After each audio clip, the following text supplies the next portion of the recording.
Maqaa Abbaa, maqaa Ilmaa, maqaa Hafuura Qulqulluu, Waaqayyo tokkoon. Ameen. Sinkisaara ji'a Onkololeessaa 5.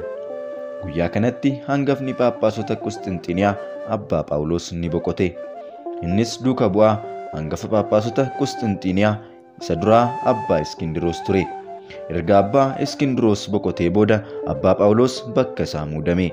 Erga teessoo Phaaphaasummaa fudhatee booda hordoftoota Aariyoos biyya Qusxinxiniyaa fi naannoo ishee keessaa foo'ee ari'e.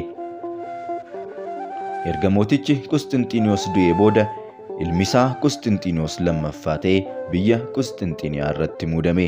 Obboleessi isaa Qunisxaan immoo biyya Roomee irratti ni muudame. Qusxinxiniyoos kun Aariyoosiin ni jaalata ture. Amantii isaa xurooftuu sanattis ni amana. Qulqullichi Abbaa Phaawulos hordoftoota Aariyoos foo'ee ari'uusaa yeroo dhagahetti baay'ee gadde. Kana booda Abbaa Phaawulos hordoftoota Aariyoos akka hin ariine ajaje. Inni garuu ajaja mootichaa hin dhageenye. Sababuma kanaan Abbaa Phaawulosiin biyya Qusxinxiniyaa keessaa ari'e. Isa duras biyya Qusxinxiniyaatti Abbaa Atnaatiyoosiin ari'ee waan tureef biyya Roomaatti hangafa Phaaphaasotaa Abbaa Yooliyoos biratti wal gahan. Innis jaalalaan isaan simate. Gara mooticha Qusxinxiniyoos lammaffaatti xalayaa isaan namoota dhugaa beektota baratanii fi amanaman amantaan isaanii qajeeltuu ta'anidha. Isaan simachuu fi kabajuu qabda jedhuun barreesse. Phaaphaasonni lamaan kanneen Abbaa Phaawulosii fi Abbaa Atnaatiyoos gara mootichaatti deebi'anii xalayaa kana itti kennanii.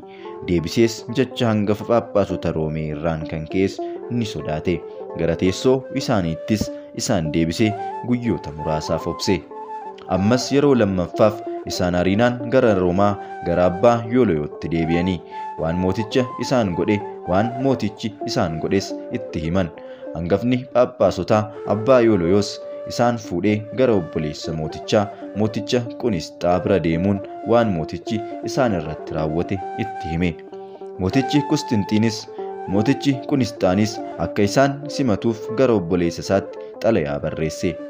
Xalayichis abbootii kana hin simattu taanaan anaa fi si gidduu jaalallii fi tokkummaan hin jiraatu jedha.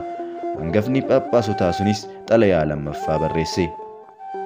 Mootichi Qusxinxiniyoos xalayaa obboleessa isaa fi hangafa Phaaphaasota sanaa simatee gara teessoo isaaniitti isaan deebise. Mootichi Qusxinxiniyaa erga harka diddootaan ajjeefame booda mootichi Qusxinxiniyoos lammaffaa Abbaa Phaawulosiin gara biyya Armaniyaa geessee guyyaa muraasaa fide. Kana boodas hordoftoota Aariyoos keessaa tokko akka mana hidhaa galee ajjeesu ajaje. Innis halkan mana hidhaa seenee hudhee ajjeese. Yeroo sanattis umuriin isaa waggaa 40 ture. Galanni Waaqayyoof haa ta'u. Nunis kadhannaa Abbaa keenya qulqulluu kanaan nu haa fayyisu. Eebbisaa bara baraan nu waliin haa jiraatu. Ameen. Guyyaa kanatti kabajamaa Phaaphaasii Kiraakos haadha isaa Haannaa wajjin wareegamaa ta'uun mooticha gantuu Eliyoonosiin ajjeefamanii. Mootichi gantuun kun qulqullicha kana gara waltajjiitti baase. Harki akka namootni waaqa tolfamaa hin waaqeffanne barreessitee ergitu kun cixuu qabdi jedhe. Kiraakosis yaa saricha laphee hin qabne waan gaarii hojjette jedheen.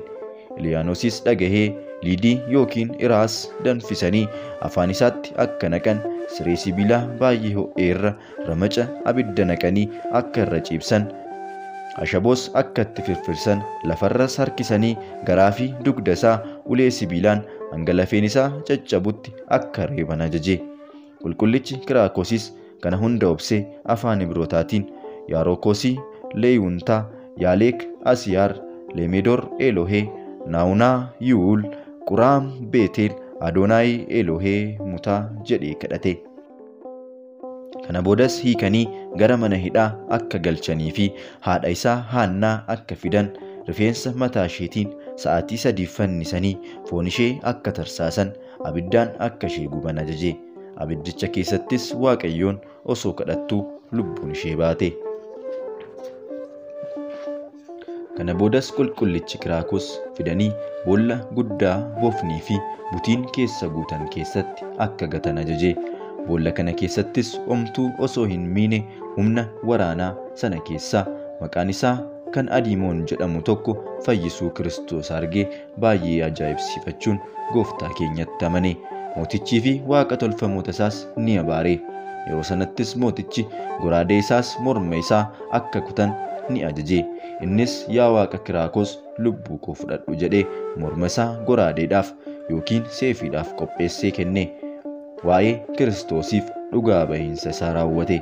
Qulqullichi Kiraakosiinis zayita eelee irratti danfisanii akka dabalan yeroo lammaffaaf akka laphee isaa eeboodhaan waraanan ajaje. Akkaataa kanaanis dhugaa ba'umsa isaa gaafa guyyaa Sanbataa raawwate. Galanni Waaqayyoof haa ta'u. Nunis kadhannaa wareegamaa kanaan nu haa fayyisu. Eebbisaas bara baraan nu waliin haa jiraatu. Ameen. Lammaffaas guyyaa kanatti yaaddannoo ilma Ilfiyoos duuka bu'aa Yaaqoobidha. Akkasumas guyyaa itti Ayidiraayos, Awwaariyus, wareegamaan Aldiriyoosii fi Adraanoos itti yaadatamanidha. Waaqayyo kadhannaa isaaniitiin bara baraan nu haa fayyisu. Ameen.